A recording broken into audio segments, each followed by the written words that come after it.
কবি শঙ্খ ঘোষের লেখা কবিতা একলা।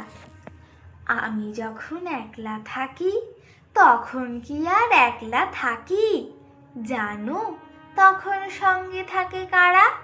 থাকে সবুজ গাছপালা, আর তার ভিতরে চলে যাওয়ার পথও থাকে ঠিক যদি দিই সারা।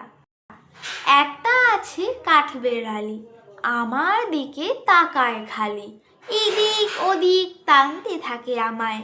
যেই না তাকে ধরতে যাব ভুলিয়ে দেয় সব হিসাব, ছুট দেয় আর কেই বা তখন থামায়। সেই ছুটে ছুট লাগায় জোরে এই মাটিতে এই পাথরে, কদ্দূরে কেউ জানতে পারে না তা। মস্ত আশীর্বাদের মতো মাথার উপর ইতস্তত গাছের থেকে ঝরতে থাকে পাতা। তখন আমি একলা তো নই, থাকে না আর দুঃখ কোনোই।